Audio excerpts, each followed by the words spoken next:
برسات ہو، دعوت اسلامی پر نور کی برسات ہو، مرشد کے پیارے پر نور کی برسات ہو، دعوت اسلامی پر نور کی برسات ہو، علماء اہل سنت پر نور کی برسات ہو، مرشد کے پیارے پر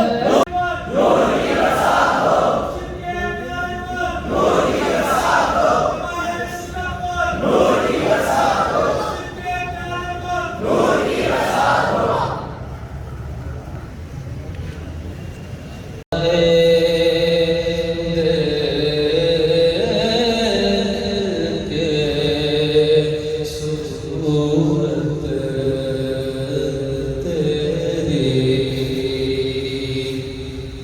اور ہم نے مانا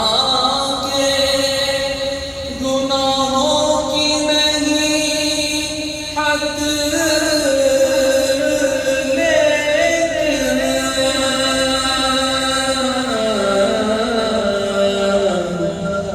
ہم نے مانا کہ گناہوں کی نہیں حد،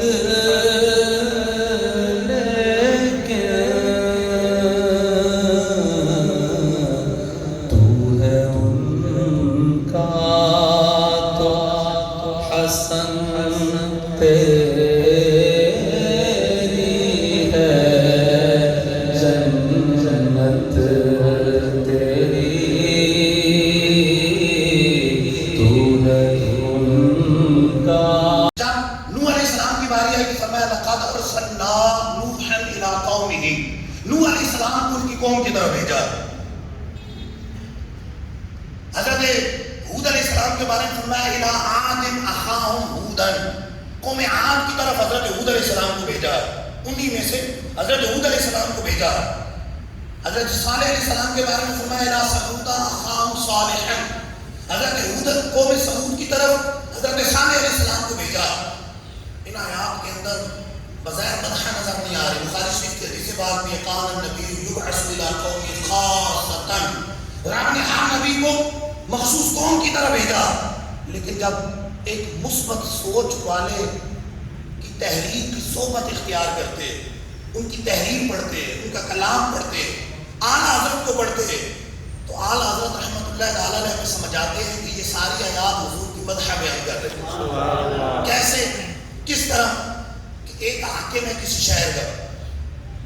فضیلت والا ہے، ایک شہر کا حاکم ہے، ایک دنیاوی فضیلت حاصل ہے، ایک بڑا حاکم ہے، پورے ملک کا حاکم ہے، ایک 7 ملکوں کا حاکم ہے، ایک پوری دنیا کا حاکم ہے، اور ایک حاکم وہ ہے جس کی حکومت زمین پر بھی آسمانوں پر بھی ہے۔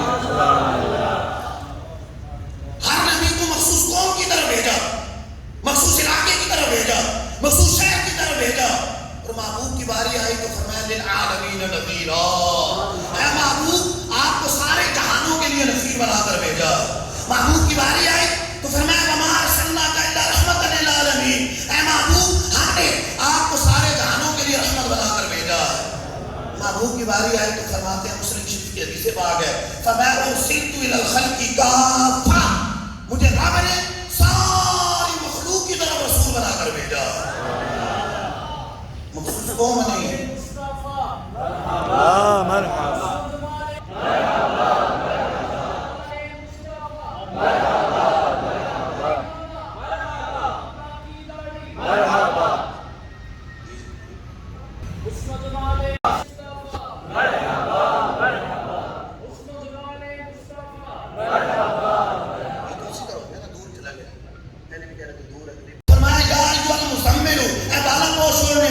حضور کی باری آئی تو فرمایا یا ایھا المدثر، اے جھرمٹ مارنے والے۔ حضور کی باری آئی تو فرمایا طٰہٰ، اے سردار۔ حضور کی باری آئی تو یاسین، اے محبوب۔ حضور کی باری آئی تو رب نے حضور کو لقب سے پکارا ہے، لقب سے یاد فرمایا ہے، دیگر انبیاء کو نام سے پکارا، تو پتہ چلا کہ یہ ساری آیات حضور کی تعریف و توصیف بیان فرما رہے ہیں۔